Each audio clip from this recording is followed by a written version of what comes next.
Hey everyone, so I want to do a quick review of Get Out. I just watched it this evening and it was awesome. So, Get Out tells a story of a black man and his white girlfriend and their journey to her family's house. So, they live in the suburbs. And so, right from the beginning, you knew something's wrong.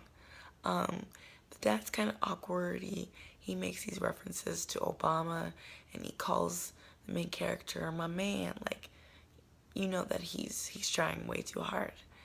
But over time, the main character, he begins to feel like or notice that something sinister is happening, and he starts seeing it in the other black people who are in town.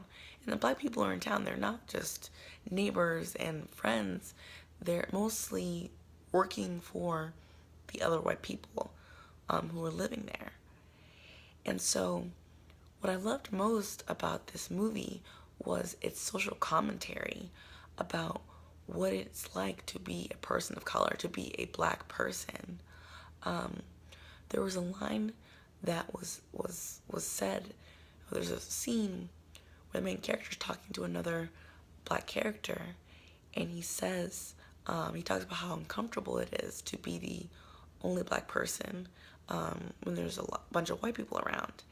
And when I heard that, I started crying. Like I was like, yes, yes.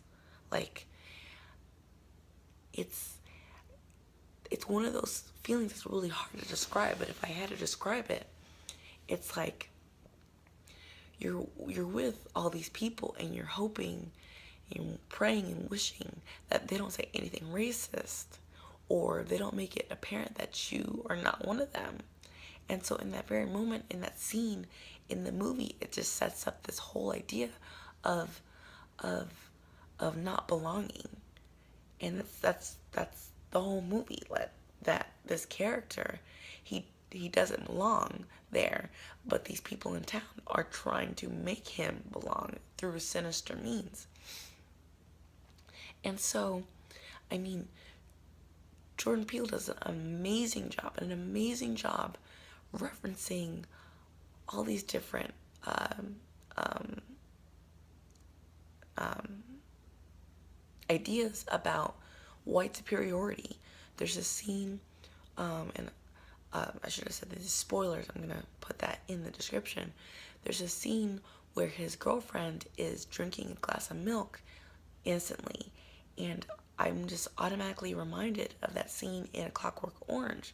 And if you're thinking about drinking milk, and it goes back to this idea of white superiority and lactose intolerance and black people and the scientific racism, and he touches on that in this film. These ideas of scientific racism and black people being more strong and more capable, um, and more and being more agile, and he touches on all these microaggressions. Like the movie is one big microaggression, one after another, and excuse me, the main character does his best to kind of brush it off the side. And like just like in real life, when someone says something that's it's a complete microaggression, sometimes that first instinct is just to push it to the side and pretend like it didn't happen because you want to get through it. Like, so if it's like your boss or a coworker or you're in an environment where it's just uncomfortable to call them out, that sometimes we internalize those things and it hurts us. And so what I loved a lot of things about this film.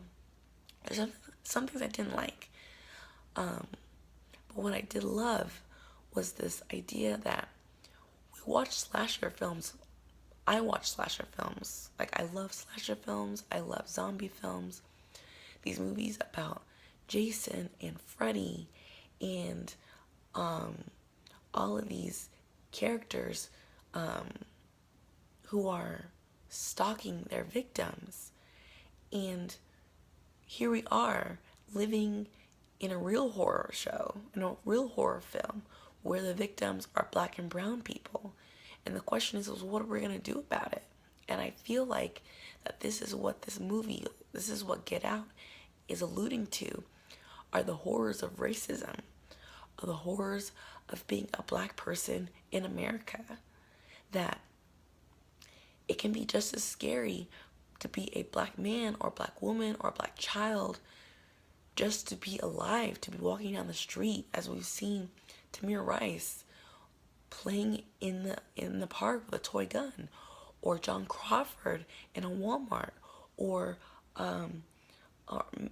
or, Jordan Davis playing his music, or Renisha McBride, or Sandra Bland, or any of these black men, black women, black children who were just living and were killed, were gunned down for ultimately being a black person. Like, we don't think about those things as horrors. We look at like Drew Barrymore. We look at Neve Campbell. We look at Jamie Lee Curtis. We look at all these characters in scary films, these white women, and we feel for them. We want them to win. We want them to beat this unseen or usually seen terror. But we don't do the same for black and brown people. And then the question is, why is that? Why are we rooting for these characters, these imaginary characters who are being hunted in these films, but not black characters and brown characters in real life? And I feel like that's what and of course, correct me if you're wrong, if I'm wrong, Jordan, like, it'd be awesome if you're watching this, but that the horror is here and now, and it is happening in real time, and these microaggressions and these macroaggressions that you see in the film, like this violence, like, because it is violence. It is violent. These things that people say are emotionally and spiritually violent, and Jordan Peele does just a fantastic job at initiate or examining the dialogue of what it is like to be a black person in America.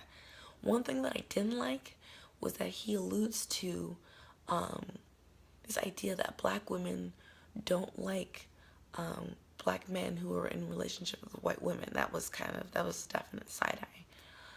But other than that, I love the social commentary, and you know what? It might go over some people's heads. I enjoyed it.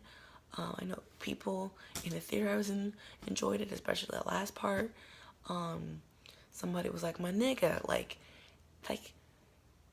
that kind of reaction to a film it's a very real. It was a very real film, and it gave off a lot of real emotions, and especially in the time of Trump, and where white people, especially white people, are feeling that they can say and do and act however they want to, and are really letting their feelings be known about race and racism, is why this film was really needed. And even people who profess to be liberals and progressives, like, this film is about them. It's not just, I was watching an interview by Jordan Peele, and I think he had spoken about, we think about racists as, those white people in the South, but we gotta look at those racists up in Massachusetts, in New Hampshire, in California, and like those liberal progressives who at the end of the day are just wanting to be superior, who want white people to be superior. They're not going to say, well, we don't feel that black people shouldn't be equal or should have the same rights. But when it comes down to it, and just in the film, he alludes to this idea that they want these people in this town, they want the prowess, they want the coolness, but they want to keep themselves. They want to keep who they are as white people. And it was a brilliant commentary on essentially a cultural appropriation, and and how American culture takes so much from black people and black culture and makes it into something else and profits off of it, while black people are kind of left to their own devices.